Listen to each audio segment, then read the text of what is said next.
Hello दोस्तों, कैसे हैं आप सब। आई होप आप सब अच्छे ही होंगे। दोस्तों, जैसा कि आपको मेरे वीडियो के थंबनेल से पता ही चल गया होगा कि आज हमने किस टॉपिक पे वीडियो बनाई है। वीडियो का टॉपिक है how to take shorthand dictation with 100% accuracy. दोस्तों, क्या ये संभव है कि कोई 100% एक्यूरेसी के साथ डिक्टेशन ले सके? Is it possible really? तो ये बिल्कुल पॉसिबल है दोस्तों। जैसे आपने एक कहावत सुनी होगी, अगर किसी चीज़ को शिद्दत से चाहो तो पूरी कायनात तुम्हें उससे मिलाने में जुट जाती है। ये जो दोस्तों कहावतें होती हैं, ये किसी इंसान के द्वारा ही, मतलब उसने इंसान के द्वारा ही कुछ चीज़ घटित होती है, उन्होंने ही लिखा है। ये कहीं आसमान से नहीं है ये कहावतें। तो किसी चीज़ को शिद्दत से चाहोगे तो पूरी कायनात जुट जाती है। कोई चीज़ को शिद्दत से तुम करना चाहो, जो भी हो, इवन तुम्हारा जो भी पैशन हो, तो ये पॉसिबल है। बस इसके लिए हमें ये जो शॉर्ट एंड 100% उसके साथ लिखनी है, हमें एक्यूरेसी के साथ, ये पॉसिबल है, 100% पॉसिबल है। तो इसके लिए कुछ पॉइंट्स हैं, कुछ रूल्स रेगुलेशंस हैं, उनका ध्यान रखना पड़ेगा। तो पॉइंट्स क्या है? तो पहला पॉइंट जो है कॉन्सेंट्रेशन। अगर हमें शॉर्ट एंड चाहे वो 60 वर्ड्स पर मिनट हो, 80 वर्ड्स पर मिनट हो, 100 वर्ड्स पर मिनट एंड सो ऑन, तो हमें उसके लिए क्या करना है? हमारा कॉन्सेंट्रेशन पूरा जो है वो हमारा शॉर्ट एंड डिक्टेशन पर होना चाहिए। हमारा माइंड उस समय इधर उधर की चीज़ों में बिल्कुल वो नहीं होना चाहिए कि हमारे माइंड में कुछ और चीज़ें आ रही है। हमें अपने माइंड को रोकना होगा। चाहे उसके लिए हमें 2-2 मिनट दिन में 24 घंटे में से अगर 5-10 मिनट हम अपना मेडिटेशन के लिए निकाल देते हैं तो उसमें कोई हर्ज नहीं है, उससे हमें फ़ायदा ही मिलने वाला है। हमारा कॉन्सेंट्रेशन भी अच्छा होगा और हमारे लिए बहुत अच्छा रहेगा वो।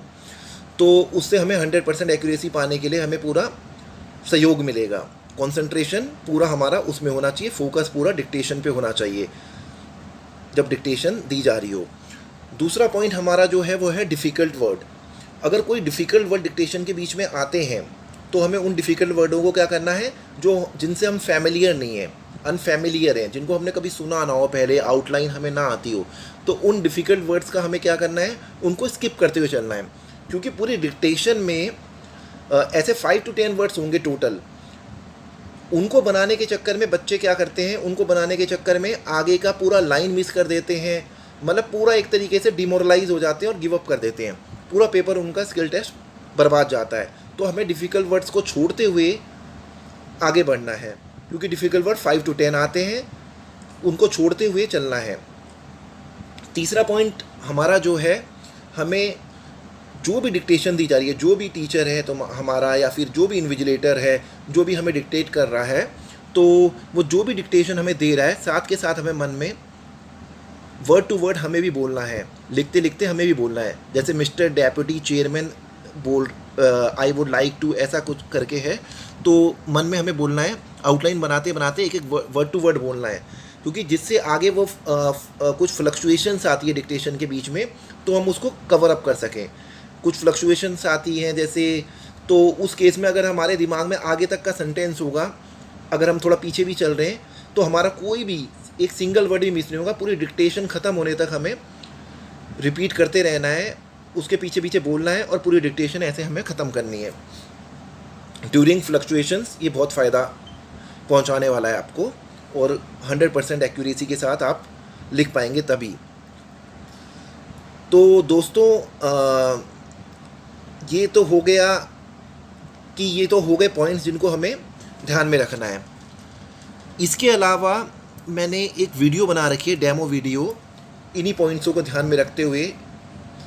एक वीडियो है, वीडियो इसी वीडियो का हिस्सा है जो, इसलिए वीडियो को पूरा देखना, तभी आपको ये पूरी वीडियो का फ़ायदा मिल पाएगा जब आप इस वीडियो को पूरा देखेंगे।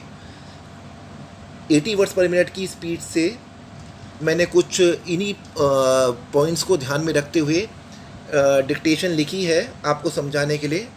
आई होप आपको अच्छा लगेगी, और आपके आगे के एग्ज़ाम्स जो भी होने वाले हैं, अपकमिंग एग्ज़ाम, उसके लिए बेस्ट ऑफ लक। और मेरे यूट्यूब चैनल को, जिसका नाम है Hindi English short and dictation, उसको लाइक करना, सब्सक्राइब करना और शेयर करना मत भूलिएगा अपने दोस्तों को भी। अगर आपको ये जो भी मेरी अभी जो मैंने इस वीडियो में बताया ये इन्फॉर्मेटिव लगता है, नॉलेजेबल लगता है, तो इसको ज़रूर शेयर करना अपने फ्रेंड्स, दोस्तों के साथ, रिलेटिव्स के साथ। Thank you very much. Good day.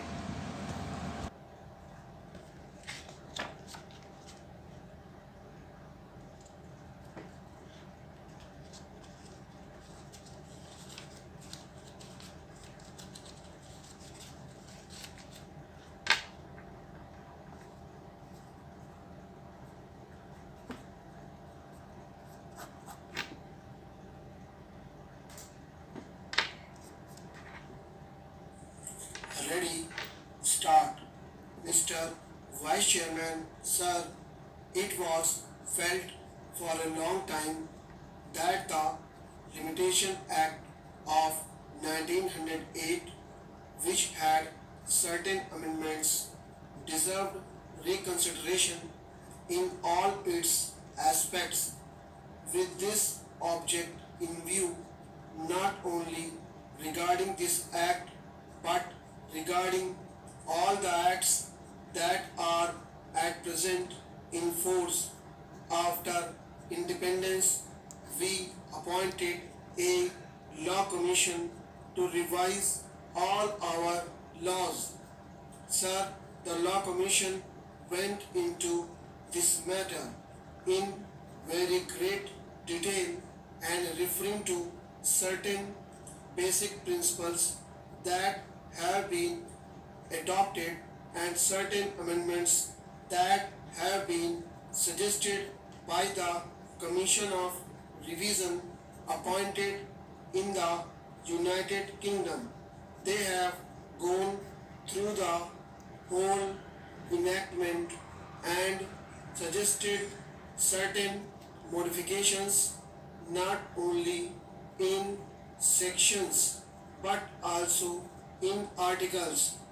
I am very glad that the Law Ministry has brought forward the bill on the basis, as the Deputy Law Minister has pointed out, that they have not followed the recommendations of the Law Commission, but in general they have adopted the recommendations of the Law Commission in most of its aspects.